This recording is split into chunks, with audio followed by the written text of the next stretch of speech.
Salutations à tous, en espérant que vous allez bien, alors excepté l'introduction de mauvais goût que je vous ai préparé, mais moi personnellement je l'aimais bien, hein, Buffy contre les vampires et tout, ça me faisait trop kiffer.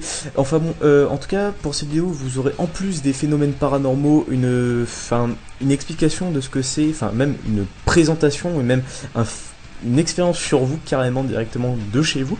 Je vais vous montrer ce que c'est qu'une illusion optique, une illusion auditive. Alors franchement vous allez adorer, j'en suis sûr et certain. Bonne vidéo à tous et c'est parti pour cette vidéo. Alors déjà commençons par cette magnifique illustration sans montage, je précise bien, j'appuie bien sur l'idée qu'il n'y a pas de montage pour cette photo.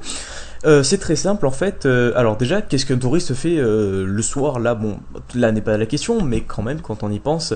Alors déjà le fait qu'il ait pris la photo ça veut dire qu'il ne l'a pas vue, ça veut dire qu'il n'y avait pas cette forme finalement fantomatique en plein milieu de lui, parce que à mon avis le premier réflexe qu'on a quand on voit une forme qui ne ressemble pas à un être humain, surtout dans la nuit noire, je n'imagine pas l'idée, je pense pas que le gars il va dire alors attendez je prends une photo puis après je me casse en courant. Le gars il se serait cassé en courant, il aurait même à tout abandonner avec lui, donc ça veut dire qu'il ne l'a pas vu. Déjà je pense que c'est quasiment logique.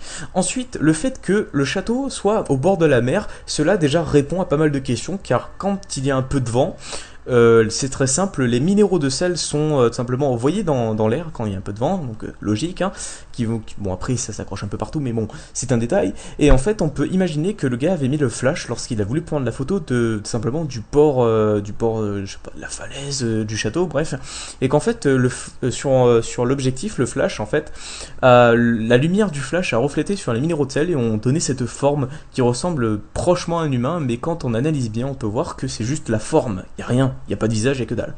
Enfin bon. Cette photo prise n'est pas un montage non plus. Elle a été prise vers les années 50-60, donc on peut voir ce qui explique pourquoi l'objectif est en noir et blanc. Bon, ça met pas tout. Je veux dire, on peut le faire à notre époque, mais je veux dire, cette photo a bien été prise il y a très longtemps. Aussi, une autre chose, c'est qu'elle n'est pas truquée. Hein, ça a été prouvé, ça, je tiens à préciser quand même.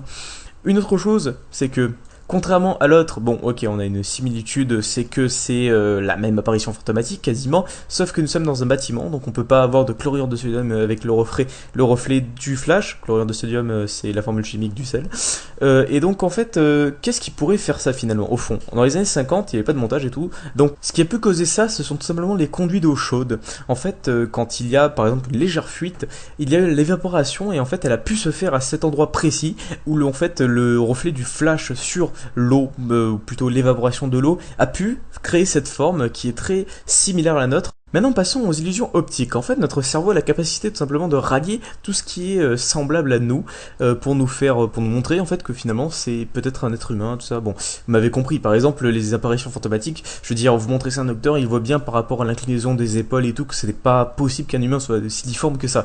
Enfin je veux dire, oui enfin on dirait, mais bon voilà quoi, pas de menton, pas d'épaule, pas bon, vous m'avez compris. Et en fait, vous connaissez-vous le test du Rorschach? Vous avez peut-être fait ça, je sais pas, avec un opticien ou autre en fait, qui va vous montrer certaines images et va essayer de comprendre ce que vous voyez. Par exemple, la plupart des personnes verraient une chauve-souris ou alors deux chiens dos à dos. C'est le test le plus courant en fait finalement. Et ça permet de voir la personnalité de la personne et ce qu'elle est capable d'imaginer, jusqu'à quel niveau. Parce que dans une autre vidéo, je vous expliquerai jusqu'à où notre cerveau est capable d'aller et est-ce on est né pour faire inspecteur de police, tout ça, pour se mettre à la place des malfaiteurs, pour comprendre leur système. Enfin, vous aurez ça dans une autre vidéo. En attendant, je vous propose ça. Et il y a aussi d'autres choses, comme par exemple les illusions auditives. Les illusions visuelles sont très semblables aux illusions optiques, ou du moins le même fonctionnement avec le cerveau, car c'est en fait le cerveau qui va simplement défragmenter le son et essayer de le comparer à tous les sons qu'on connaît Par exemple, dans une maison, si par exemple, je ne sais pas, des chasseurs de fantômes, hein, lol, sont très, disons, équipés hein, avec leur système et compagnie pour enregistrer tous les sons, et qu'on entend un son certain, donc je n'ai pas de source actuellement, mais vous trouvez facilement sur internet des endroits ou dans des reportages sur des fantômes où on entend les gens enregistrer des sons dans les maisons et on entend souvent des mots semblables qu'on connaît. En fait, c'est ce qu'on appelle une illusion auditive, c'est-à-dire que ça peut être n'importe quoi, mais ça ne peut pas venir d'un son vocal. Alors, on va faire un petit exemple, vous allez être étonné vous-même. Bon, après, il est très simple de faire une illusion auditive. Par exemple, je vais vous en faire un petit extrait là. Alors, connaissez-vous le groupe Scorpion? Bon, moi, je n'écoute pas personnellement, c'est pas ma génération. Mais dans un refrain, en fait, il y a le chanteur qui donne le refrain qui est So strong, turn I can't get through. Alors maintenant, réécoutez le refrain et dites-vous qu'en fait, le chanteur dit Ce soir, j'ai les pieds qui puent. Alors certains d'entre vous ont été victimes de cette illusion auditive que je vous ai créée. Alors peut-être que vous n'avez rien ressenti, alors c'est possible hein, bien sûr, surtout pour les personnes les plus fortes en anglais, peut-être que vous n'avez rien ressenti de différent, mais certains d'entre vous ont dû le ressentir. En tout cas, bon, je vous laisse avec la suite. Alors voici une autre forme dérivée du paranormal où en fait le nombre d'accidents est tellement important sur cette petite route de campagne qui a l'air pourtant si gentille, si mignonne, où la limitation de vitesse est à 70 me semble-t-il, et la ligne est complètement droite où en fait aucun accident n'est envisageable et possible.